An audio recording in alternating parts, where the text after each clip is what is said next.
As we close out our 2022 season of Oklahoma Gardening, I wanted to give you a sneak peek of what's to come next season.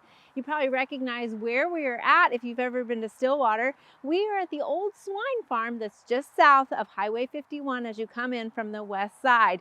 And this has been reinvented into the new student farm. Joining me today is Linda Carrier, who is the new student farm manager, co-manager, I should say. Matt Beartrack is also working with you. Yes. So Linda, tell me about how this concept got started. I think it was something Dr. Moss, our department head, thought about quite a while back, and it ended up in a joint effort with another group here in Stillwater locally.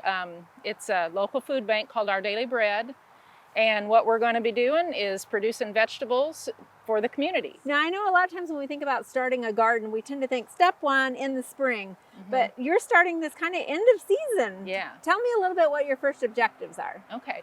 Well, first of all, my first day was September 1st. And on that day, we had people coming out, a student class came out, and the first thing we did was took soil samples. Once we got soil sample results, we looked at those, and we needed to get this organic matter up, the composting. We kind of had some ground that was very uneven out here, so we had a company come in and level the area, take out a few trees, and then once we had that done, we had the same company came in and brought 70 dump truckloads of manure. We dished it in the ground, and of course at that time, you know, we had no rain, it was very dry, but we managed to get it dished in, and so we just went ahead and cultivated it and planted a cover crop in it. So next spring we'll have vegetables out here? Yes, we hope to. We hope to start early in the spring. February, we're going to start with transplants of cool season crops, but we have a lot to get done before then. Yeah, tell me about some of those winter plans. We're going to put several frost-free hydrants in down through both sides of this.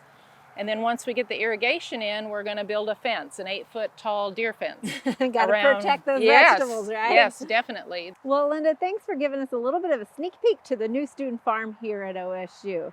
And just like they're doing a lot of planning this winter, Oklahoma Gardening will also be doing a lot of planning over the winter months as we prepare for next season. We'll be bringing you a lot of great stories as always, including more updates about the student farm as it progresses. And as I wrap up my 7th season of hosting Oklahoma Gardening, I am still always in awe and inspired by everyone that we get to meet along the way. Thank you for opening up your businesses and your backyards to share with us your stories and your passion. Also, thank you to all of our viewers who continue to join in each week to see the amazing horticulture that we have here in Oklahoma.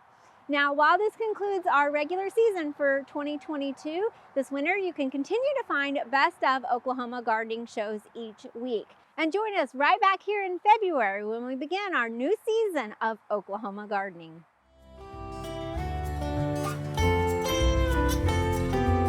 We hope you enjoyed this video as part of our Oklahoma Gardening YouTube channel. You can also find even more videos on the OK Gardening Classics YouTube channel. And join us on social media for great gardening tips, photos, and discussion.